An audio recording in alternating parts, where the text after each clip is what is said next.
오늘 말씀을 다 함께 찾겠습니다. 신약성경 누가복음 23장 26절로부터 46절까지 읽겠습니다. 소리내어 읽겠습니다. 저희가 예수를 끌고 갈 때에 시몬이라는 구레네 사람이 시골로서 오는 것을 잡아 그에게 십자가를 지워 예수를 쫓게 하더라. 또 백성과 및 그를 위하여 가슴을 치며 슬피 우는 여자의 큰 무리가 따라오는지라.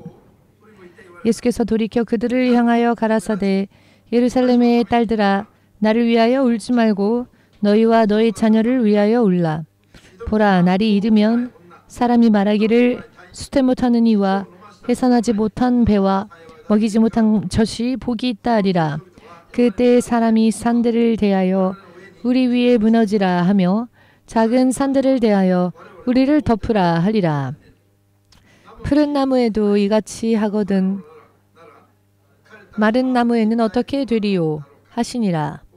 또 다른 두 행악자도 사형을 받게 되어 예수와 함께 끌려가니라. 해골이라 하는 곳에 이르러 거기서 예수를 십자가에 못 박고 두 행악자도 그렇게 하니 하나는 우편에 하나는 좌편에 있더라. 이에 예수께서 가라사대 아버지여 저희를 사하여 주옵소서 자기의 하는 것을 알지 못함이니이다 하시더라. 저희가 그의 옷을 나누어 제비 뽑을새 백성은 서서 구경하며 관원들도 비웃어 가로되 저가 남을 구원하였으니 만일 하나님의 택하신 자 그리스도여든 자기도 구원할지어다 하고 군병들도 희롱하면서 나와 신 포도주를 주며 가로되 내가 만일 유대인의 왕이여든 내가 너를 구원하라 하더라. 그 위에 있는 유대인의 왕이라 쓴 패가 있더라.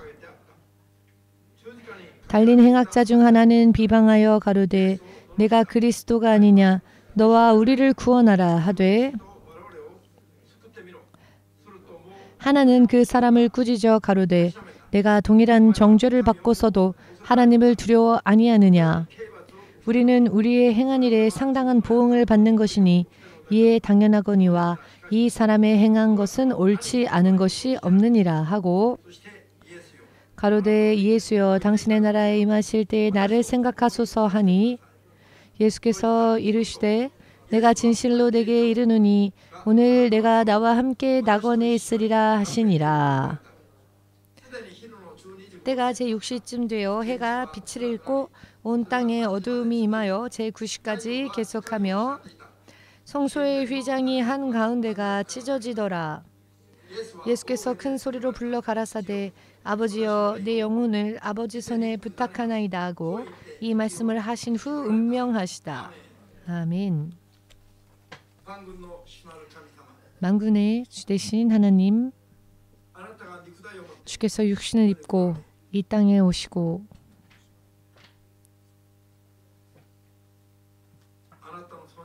주의 존재하심조차 알지 못하는 그 죄인들을 위하여서 십자가에 못 박히시고 죽이시기까지의 여러 많은 상상을 초월하는 고통을 오직 한 몸에 받으시고 마침내는 죽으시고 무덤에 장사 지내지어지고 3일 후에 부활하시리라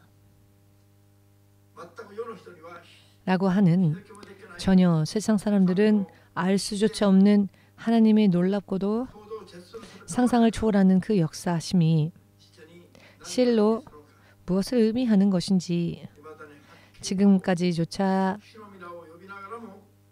주의 이름을 부르면서도 잘 알고 있지 못하는 자녀들을 먼저 오늘 이 시간 깨닫게 하여 주시옵소서. 주님의 이름에 대한 믿음이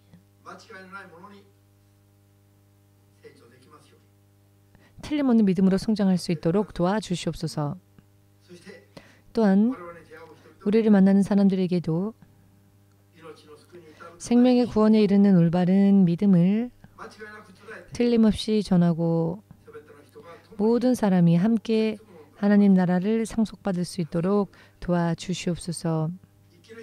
사는 나날이 하나님의 약속 안에서 늘 머물 수 있게 하시옵고 축복하여 주시옵소서. 매일매일의 믿음 생활 속에서 하나님의 신실하신 약속, 그 약속을 체험할 수 있는 실로 살아계신 하나님과 함께 동행하는 믿음의 삶을 살 수 있도록 구하는 자들에게 성령의 능력을 부어주시사 도와주시옵소서. 이 예배를 마지막까지 주의 손에 의탁하오니 성령으로 주의 뜻대로 인도하여 주시옵소서. 예수 그리스도의 거룩하신 이름으로 기도하옵나이다. 아멘.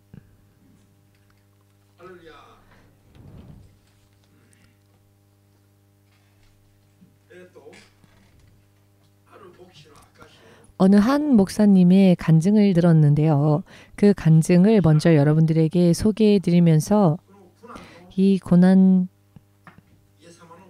예수님께서 겪으신 고난에 대한 명확한 이해를 여러분들이 온전히 원하시길 바랍니다. 이 일본에서 있었던 일입니다. 이름까지는 명확하게 알지 못합니다만 실제로 있었던 일이었기에 미국의 젊은 선교사가 오사카에 있는 항구, 오사카 항구로부터 나가사키 항구까지 배로 건너가게 되었을 때에 이 청년이 배 안에 있는 침실에 들어가 눈을 좀 붙여보고자 잠을 청하고자 하였을 때 배가 너무나도 심하게 흔들림을 느끼게 되었고 무언가를 이상이 있는 것이 아닌가 싶어서 밖에 나와 보니 거센 풍랑이 이 배에 덮쳐 배가 지금이라도 꼭 침몰할 것만 같은 상황이었습니다. 굉장히 위험한 상황에 처해 있었습니다. 이 선교사님이 서둘러서 구명 보트를 찾아 배에 던지고 뛰어들었답니다. 그렇지만 눈앞에 일본인의 젊은 여성이 물에 빠진 채 그대로 두면 그 여성이 그대로 죽을 수밖에 없는 그런 상황에 처한 여성을 본 이 젊은 선교사님이 자기가 입고 있었던 구명보트가 아니라 구명조끼 자기가 입었던 구명조끼를 벗어서 그 물에 빠진 여인에게 그 구명조끼를 던져주며 이렇게 외쳤답니다. 이 조끼를 입고 사십시오. 살아남으십시오. 그리고 만일 살아남게 된다면 온 일본을 다니며 예수님을 전하십시오.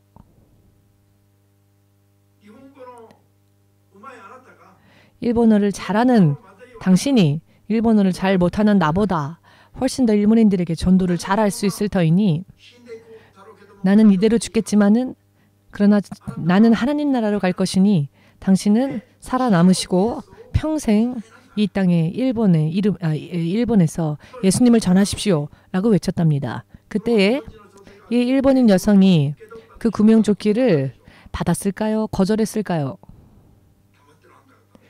자, 여러분 가만히 계시네요. 이 구명조끼를 받았을까요? 여러분들이라면 어떻게 하시겠습니까? 아이 괜찮습니다.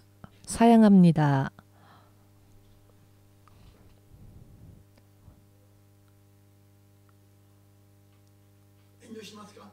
사양하시겠습니까?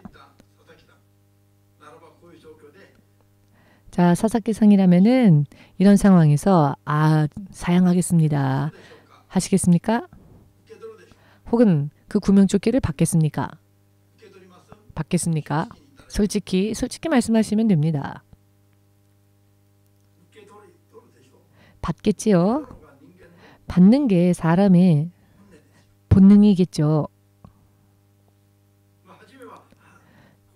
처음에는 거절할 수도 있겠지만은 마침내는 받을 것입니다.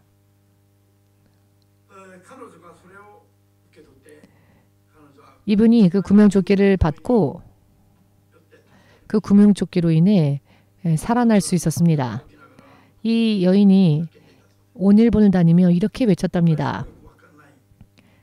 저도 잘 알지 못하는 어느 한 사람이 죽어가면서 자기가 입고 있었던 구명조끼를 나에게 던져주며 나도 알지 못하는 그 예수라는 이름을 전하라고 청했습니다. 그러니 그 예수님을 여러분들에게 전하겠습니다. 그렇지만 그분이 전하는 예수님과 예수님의 사랑과 그 구명조끼로 인해 나는 그분을 몰랐지만 나는 그것으로 인해 살았습니다. 라고 전했답니다.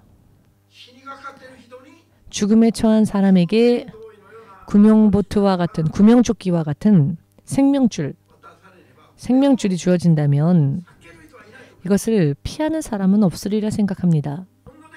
본능적으로 모두가 그것을 받을 것입니다. 입을 것입니다. 한국 속담에 물에 빠지면 지푸라기라도 잡고 싶다라고 하는 말이 있습니다. 그렇게라도 살고 싶기 때문입니다. 이것이 사람의 본능입니다. 이상한 이야기가 아닌 당연한 이야기입니다.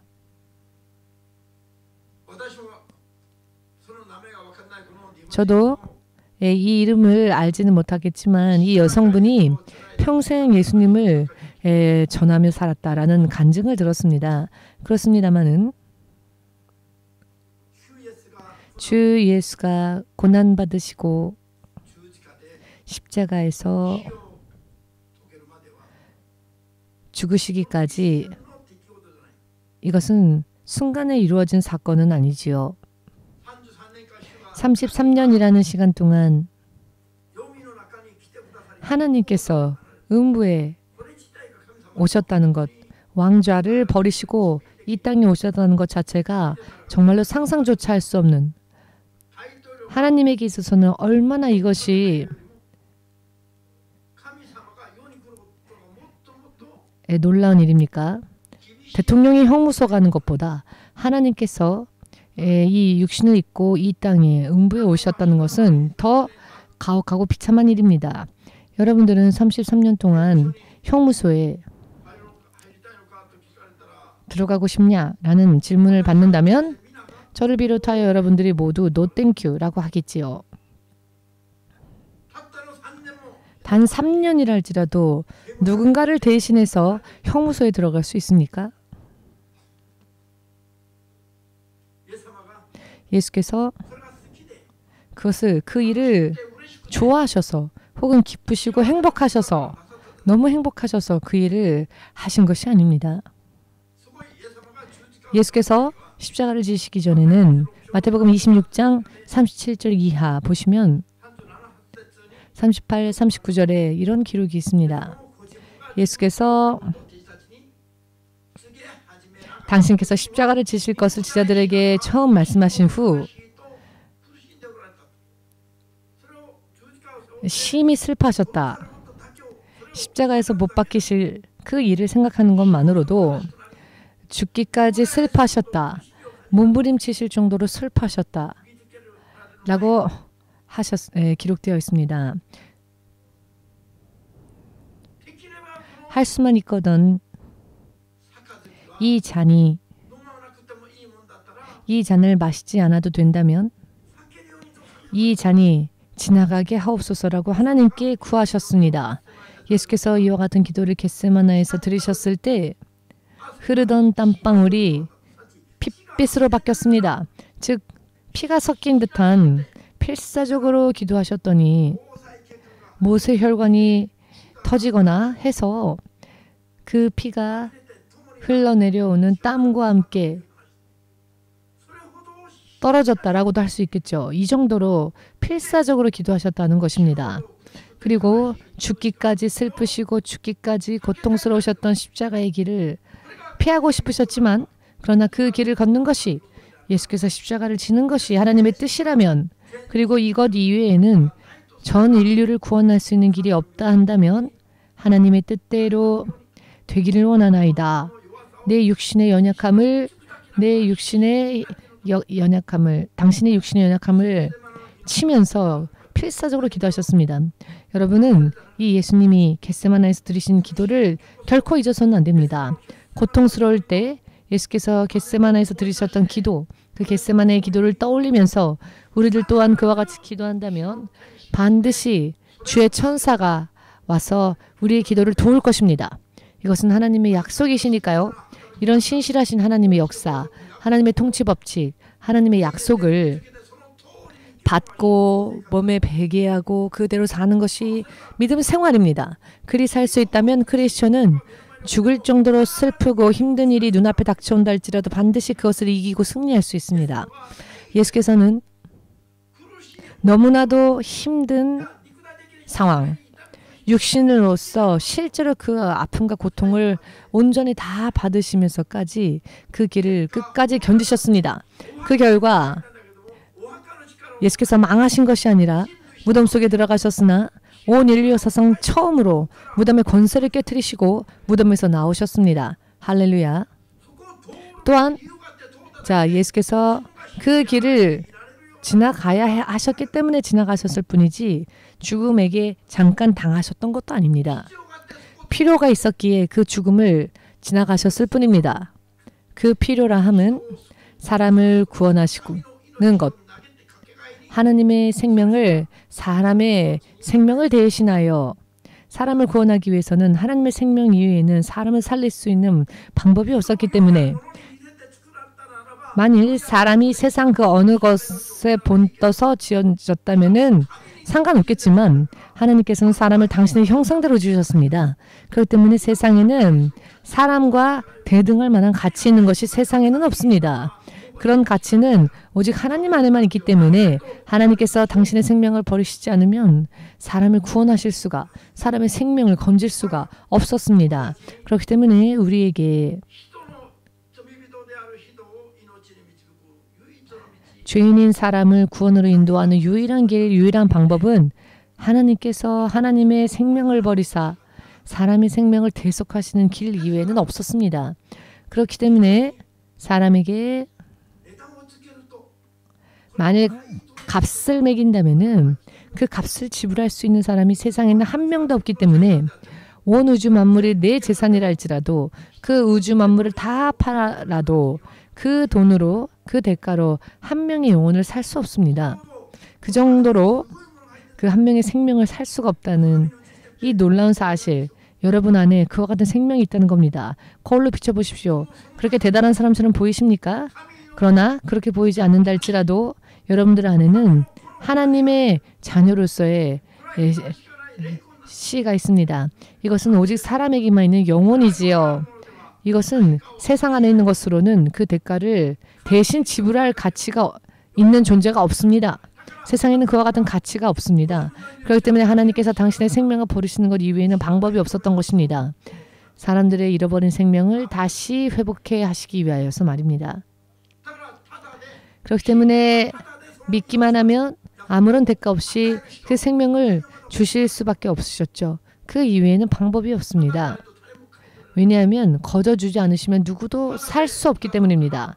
거저 주셨기 때문에 값싼 것, 아무렇지도 않은 가치 없는 것이 아니라 세상에 있는 가치로는 매길 수 없는 세상의 것에 위에 있는 것이기에 가격을 매길 수가 없을 정도로 놀라운 가치 있는 것이 바로 사람의 영혼이고 예수님의 피입니다. 이 사람의 영혼을 하나님께서 본디 당신의 자녀로 다시 되돌리시기 위한 유일한 방법이 하나님의 생명을 잃어버린 사람들에게 하나님의 생명을 대신 주시는 것이었습니다. 왜 하나님께서 생명을 주셔야만 했을까?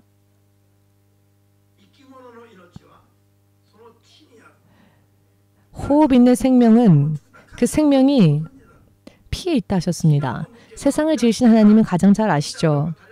피가 일정한 양에서 부족해지면 그 생명 있는 존재는 죽을 수밖에 없습니다. 왜냐하면 생명이 피에 있도록 하나님께서 그렇게 지으셨기 때문입니다. 살아있는 존재들이 어떻게 살아있는 존재 생명에는 피가 있는데 생명을 잃은 그 자들을 살리기 위해서는 하나님의 생명의 피를 흘려야만 했다는 것이죠. 그렇기 때문에 하나님께서 육신을 입고 피를 흘리신 것입니다. 죄 없는 몸으로 오셔서 죄 없는 육신으로 오셔서 오직 당신 안에만 있는 생명의 피를 흘리셨습니다. 잃어버린 사람들의 생명, 죽어버린 사람들을 생명을 다시 주시고 다시 살리시기 위해서 이것이 바로 예수님께서 십자가를 걸으신 가장 근본적인 이유이십니다. 이것을 통해 사람이 나면서부터 운명적으로 사람의 운명은 무엇이라고요? 히브리서 9장 7절 보시면 명확하게 설명이 되어 있는데요. 사람의 운명은 한 번 태어난 이상 그 후에는 죽음이 정해져 있는 존재. 자신의 죽음을 절대로 생각하지 않고 이 세상만을 보면서 사는 사람들이 크리스천들 가운데서도 많지요. 그러나 사실 우리의 마지막 죽음의 때에 관심을 가져야 합니다. 잠언에서도 말씀하시길 지혜로운 자는 장례식에 관심을 가진다 하였습니다. 왜냐하면 사람이 어떻게 죽는가, 사람이 그 마지막을 어떻게 맞이하는가가 중요하기 때문입니다. 어떻게 태어나는 것은 중요하지 않습니다. 어떻게 죽느냐, 그게 중요합니다. 아멘 되십니까? 사람이 한 번 죽는 것은 하나님께서 정하셨습니다. 그렇지만 사람은 이 정해진 자신의 죽음을 어떻게 맞이할까? 이것에 대해 흥미가 없습니다. 크리스천이 되었음에도 불구하고 그렇기에 문제입니다. 왜일까요? 주께서 말씀하셨죠? 주의 이름을 불렀다고 해서 모두가 다 심판을 면하고 하나님 나라에 갈 수 있는 것은 아니라 하셨습니다. 그러나 죽음이 한 번 정해진 사람들의 운명, 그 죽은 자, 그 죽음 뒤에는 하나님의 심판이 기다리고 있다 하셨습니다. 죽음을 피할 수 없다면 심판도 피할 수 없다는 이야기입니다. 지나가는 길이기 때문에 예수님과 아무런 관계없이 예수님으로 인해 구원받지 못한 사람은 반드시 육신의 죽음 후에 심판이 기다리고 있습니다. 그 심판의 대상이 되면 그 사람의 영혼은 불 속으로 던져져서 영원히 출구가 없는 곳에서 뜨거운 곳에서 살 수밖에 없습니다. 이것이 바로 하나님의 마지막 심판입니다. 사람은 태어나면 그런데 한 번 태어난 사람은 몇십억이건 모두가 먼저 이 멸망의 길에 줄을 섭니다. 죽음의 길에 줄을 섭니다. 죽음을 향하여 줄 서 있고 죽고 난 뒤에는 심판받는 대상으로의 길을 그 길 앞에 서 있습니다. 바다에 빠져서 죽을 순간을 기다리고 있는 사람과 다를 바 없습니다. 아니요, 그것보다도 더 심하죠. 그곳에서 구명조끼라도 받아 살아남으라 라는 이야기를 들을 때 만일 반응하려 하지 않는 자가 있다면 얼마나 이상한 사람입니까? 운명적으로 한 번 태어나면 반드시 죽고 그 죽음 후에는 심판이 있는데 그 심판의 소리를 건지시기 위해서 예수께서 그 생명을 버리셨다라고 말씀하셔도 그 말씀을 알아듣지 못합니다. 아무리 예수님의 역사하심을 전하여도 이것을 받으려 하지 않는 자는 잠시 전에 말씀드린 구명조끼를 거절하는 자와 다를 바 없습니다. 물에 빠져서 금방이라도 죽게 생겼는데 말입니다. 무슨 이야기인지 이해되십니까? 예수님의 죽음은 먼저 하나님과 사람 사이에서 나면서부터 죄인이었고 나면서부터 심판의 대상이 될 수밖에 없었던 사람, 그 사람과 하나님 사이를 중개하시는 유일한 존재가 예수이십니다. 천하 사람에게 예수님 이름 이외에 구원의 이름이 없습니다. 구원을 줄 수 있는 예수님 이외에는 그 어떤 자도 구원을 줄 수 없습니다. 예수님이야말로 유일한 중개자이시며 하나님이십니다. 믿으시는 분은 아멘으로 주님께 영광 돌리시기 바랍니다. 예수님의 고난을 생각한다고 하는 것은 실로 감사로부터 시작해야만 할 것입니다. 누가 과연 나를 위해 죽을 수 있겠습니까? 누가 과연 나를 위해 내 대신 채찍질을 당하겠습니까? 우리가 받아야 할 심판과 우리가 받아야 할 채찍을 하나님께서 예수께서 대신 받으시고 너는 여기에서 피해라. 너는 여기에서 살아남아라. 구원을 얻어라. 이렇게 하셨습니다. 이런 하나님의 놀라운 은혜를 깨닫지도 못하는 아니 오히려 하나님과 적이 되어 원수가 되어 사는 사람들을 위해서 예수께서 이와 같은 일을 해주셨다는 게 얼마나 감사합니까?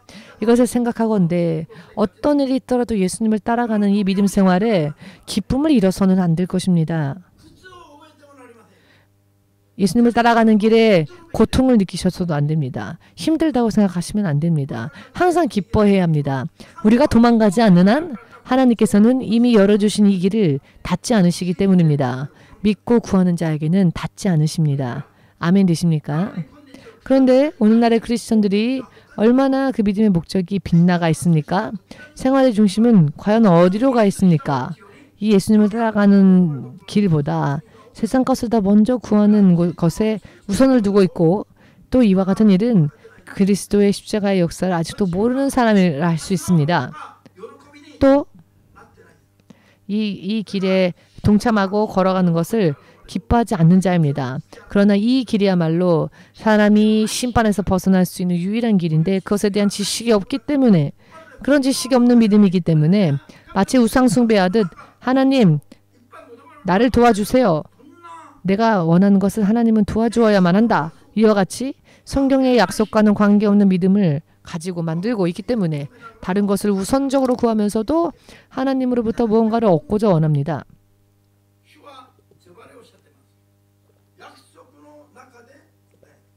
주께서는 확실히 말씀하셨습니다. 약속 안에서 응답하신다고.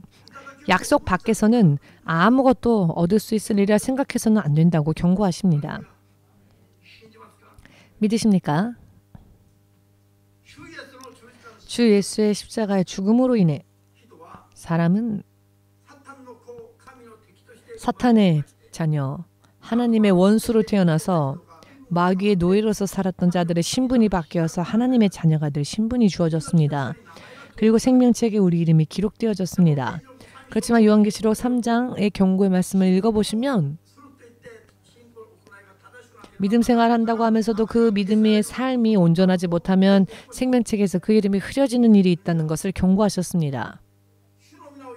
주의 이름을 부르고 하나님의 자녀로서 출발한 자가 마지막에는 육신으로 마치는 자도 나온다는 것입니다. 본디 이전의 모습으로 돌아가는 자도 있다는 것입니다. 아멘. 다른 길은 없는데 천하 인간에게 예수님을 떠나 다른 길을 찾으려고 하는 사람들이 그러나 있다는 것입니다. 이와 같은 일은 상상하는 단계에서 벌써 그 상상하는 것부터가 두려운 일입니다. 불 속으로 다시 돌아간다? 이것은 상상하고 싶지도 않은 이야기 아니지 않습니까? 아멘 되십니까? 이것이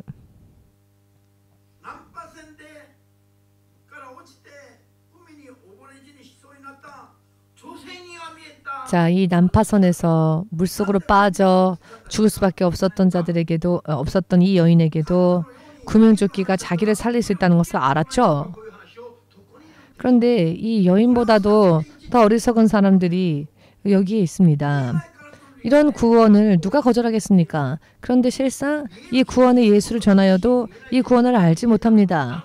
눈에 보이지 않는 이유 때문에. 그러나 여러분, 눈에 보이지 않아도 영원한 심판이 있는데 눈에 보이지 않는다는 이유 때문에 이것을 업신여기고 없는 것처럼 생각합니다. 그러나 이런 사람이야말로 세상을 알지 못하는, 인생을 알지 못하는 어리석은 자입니다. 여러분에게는 마음이 있으십니까? 과연 마음이 있습니까? 머릿속에 생각이 있습니까? 아니면 뇌만 있을 뿐입니까? 내 머리 안에는 아무런 생각이 없고 그냥 뇌 덩어리만 있어요 하시는 분 있으면 손 들어 보십시오. 나는 온통 그 머리에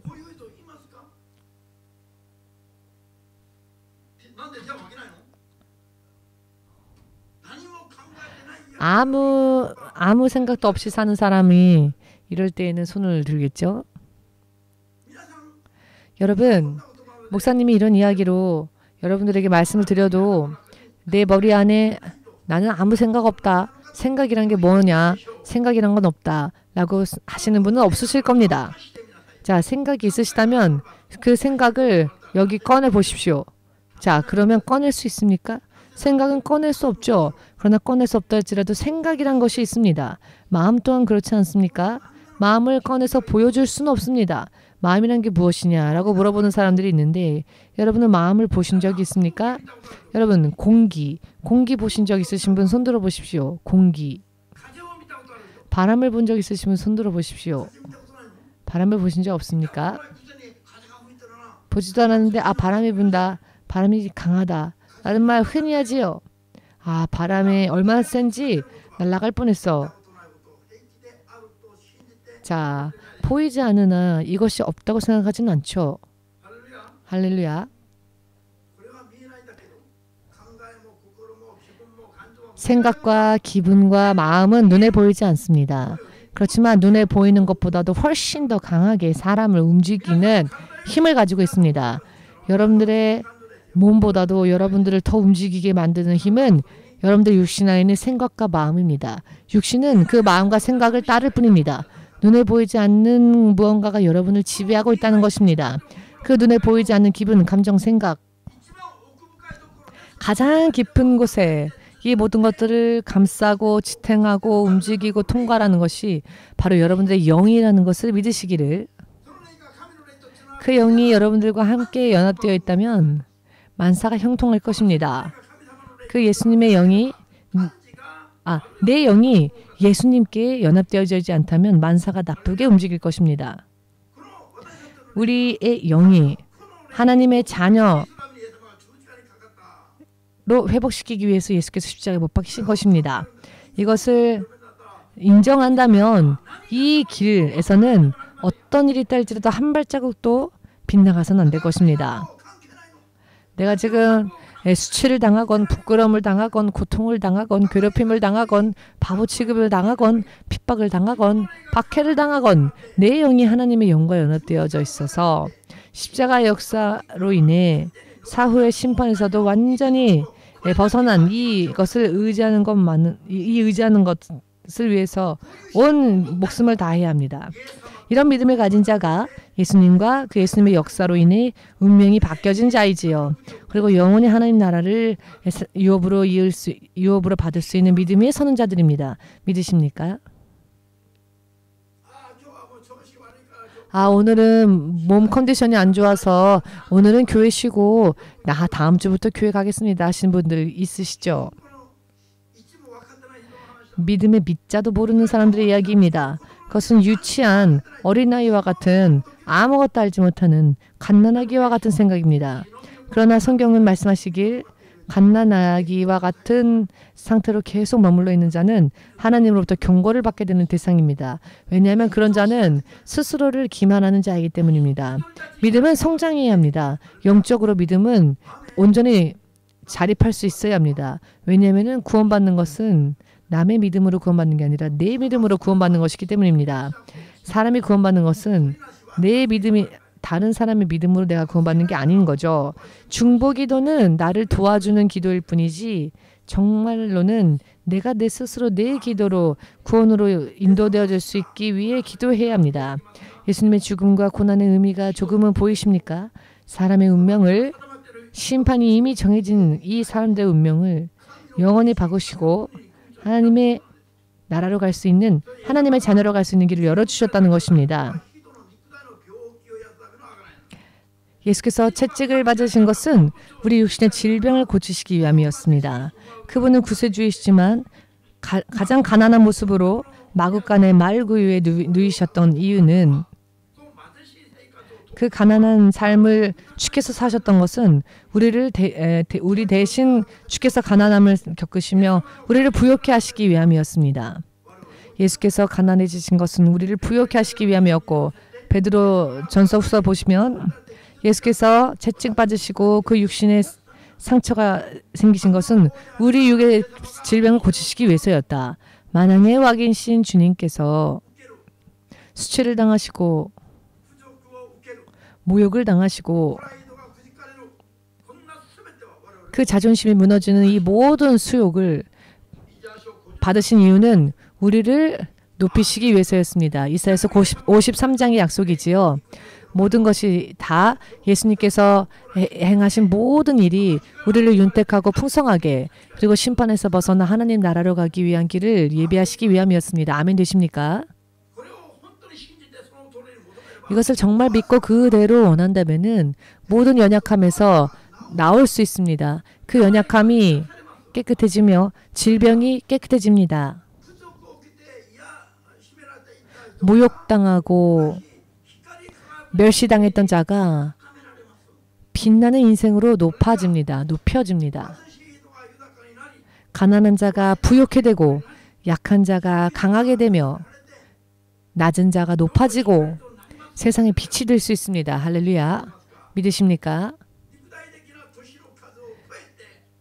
육신의 나이를 초월하는 건강으로 죽을 때까지도 건강하게 살 수 있습니다.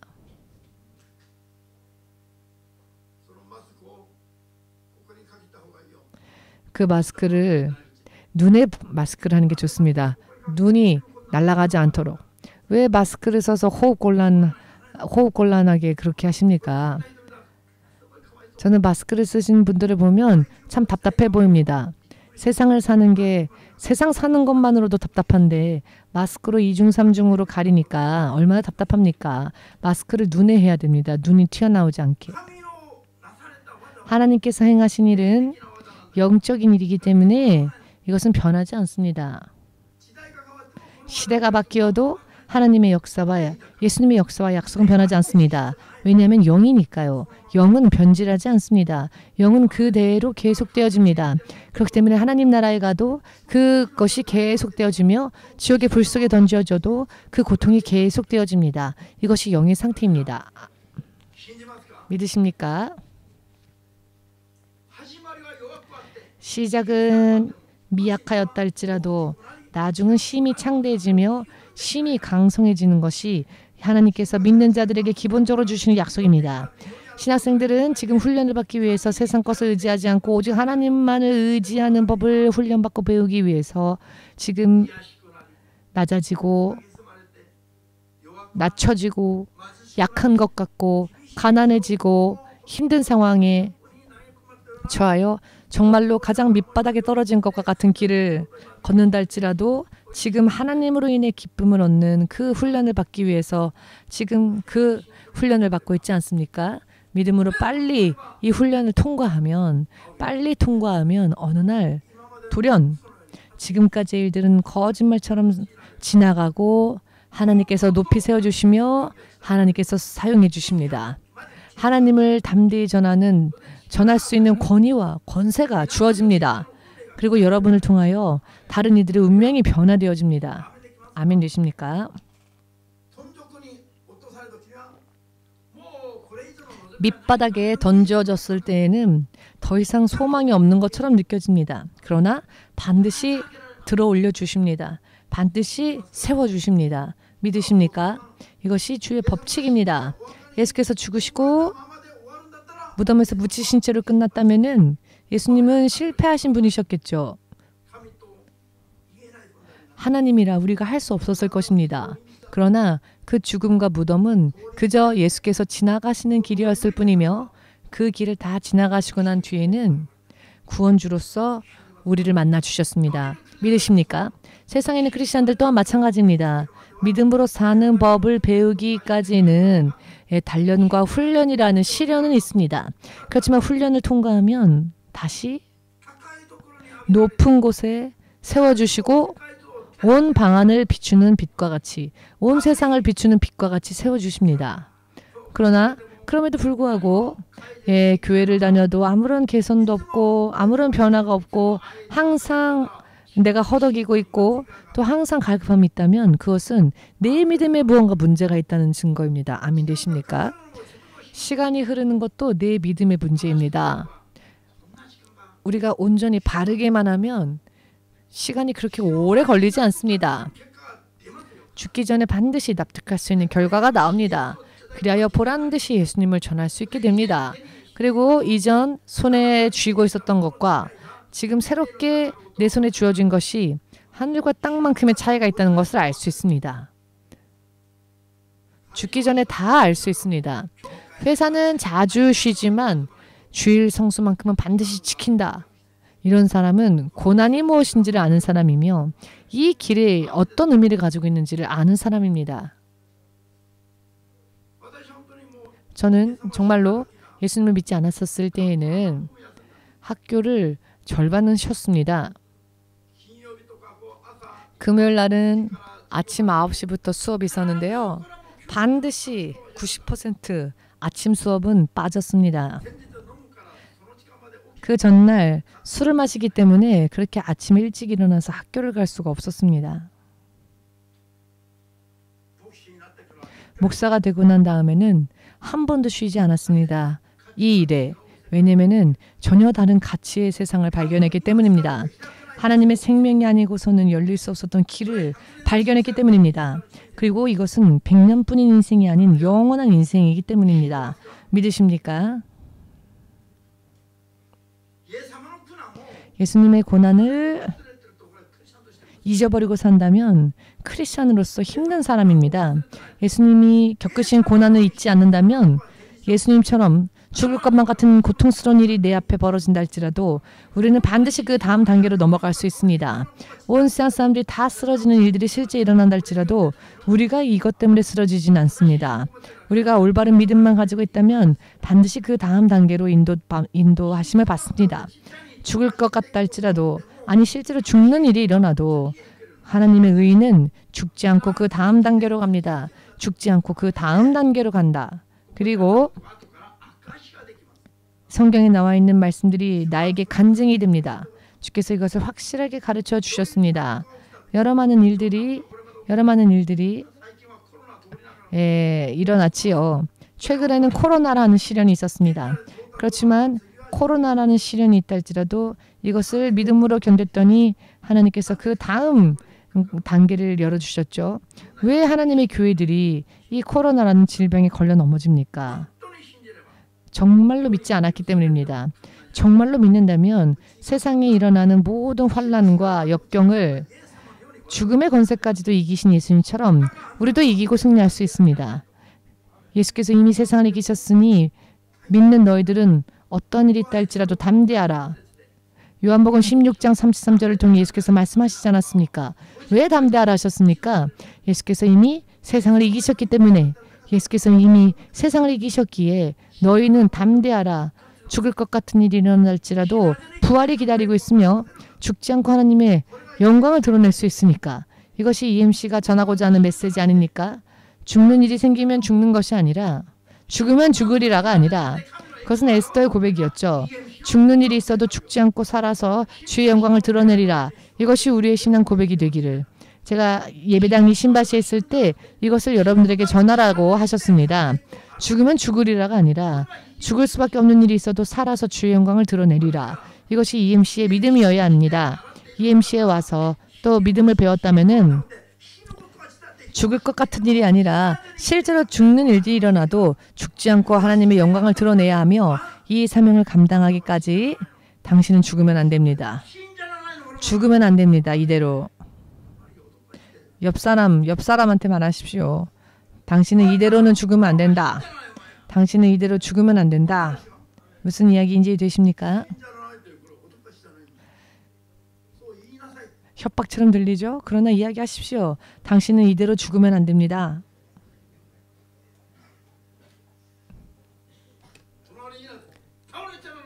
당신은 절대로 쓰러져서는 안 됩니다. 당신은 절대로 망해서는 안 됩니다. 당신은 절대로 죽어서는 안 됩니다. 명령이다. 누구의 명령? 주의 명령이십니다. 믿으십니까? 두려울 일? 세상에는 두려울 게 없습니다. 다만 우리가 오직 두려워야 할 단 한 분이 계시죠. 예수님입니다. 왜냐하면 예수님은 구원주이시기도 하시지만 심판주이시기도 하기 때문입니다.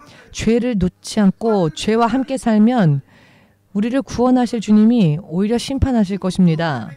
축복을 주시는 분에게 저주를 받게 될 것입니다. 우리가 죄를 버리지 않는다면 말입니다. 죄를 그만두지 않으면 그렇게 될 것입니다. 그렇지만 이분은 우리를 위해 당신의 생명을 십자가에서 던지셨기 때문에 이분의 사랑에는 의심을 가져서는 안 됩니다. 이 예수님의 사랑에 의심을 가지면 안 됩니다. 왜냐하면 이 사랑은 확증된 사랑입니다.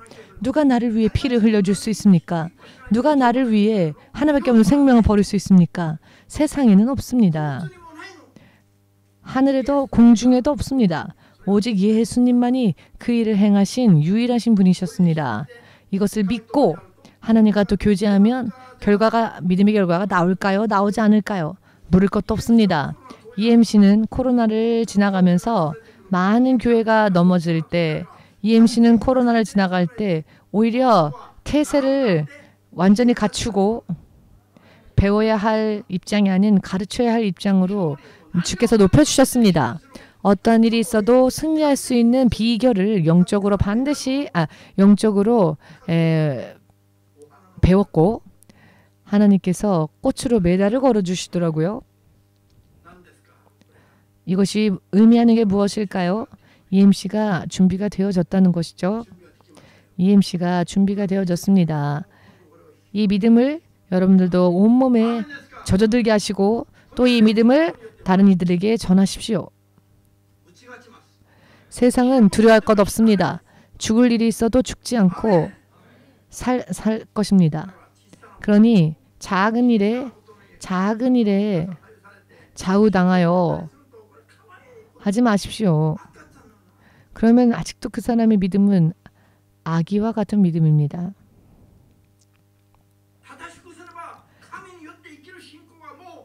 바른 믿음을 가지고 있다면 어떻게 살아야 하는지를 우리는 이미 가르침을 받았습니다. 왜 생명의 가르침이 나에게 주어졌는데 구명조끼가 던져졌는데 생명줄이 나에게 왔는데 그걸 붙잡아야지. 그래서 생명의 구원을 받아야 하지 않겠습니까? 그런데 그런 생명줄을 왜 싫답니까? 반드시 생명에 갈 수 있는 길, 승리할 수 있는 길을 알려주면 너무 힘든 그런 힘든 것을 얘기하지 마십시오. 속박하려 하지 마십시오. 이렇게 얘기합니다.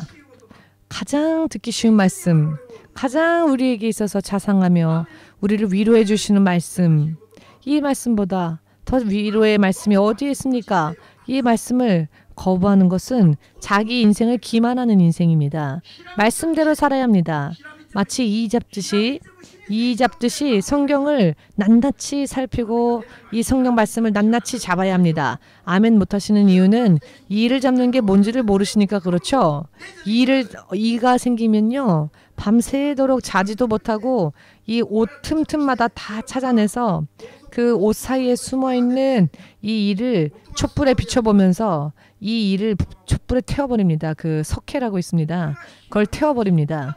이것을 이 잡듯이 한다라고 하는데요. 단 한 마리도 놓치지 않기 위해서 면밀하게 찾아내어 태워버립니다.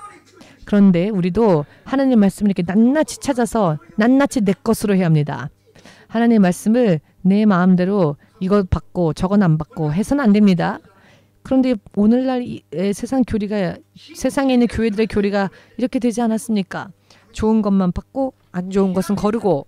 여러분 그렇게 하지 마시고 마치 이 잡듯이 성경을 낱낱이 찾고 또 성경 말씀을 내 것으로 잡아야 합니다. 할렐루야. 옛날에는 초등학교에 가면은 선생님들이 아이들 머리를 조사했었습니다. 남자아이건 여자아이건 이가 있는지 없는지. 그 광경을 뒤에서 보면은요.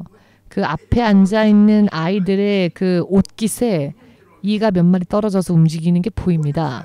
이런 시대를 지나왔습니다.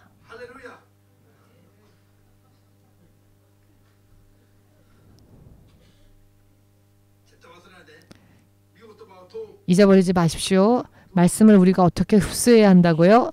이 잡듯이 하나도 놓치지 않겠습니다. 라는 마음으로. 왜 항상 대답은 이쪽 분들만 하시죠? 마치 이 잡듯이 말씀을 찾아서 듣고 지켜야 합니다. 자, 예수의 3창으로 함께 기도하겠습니다.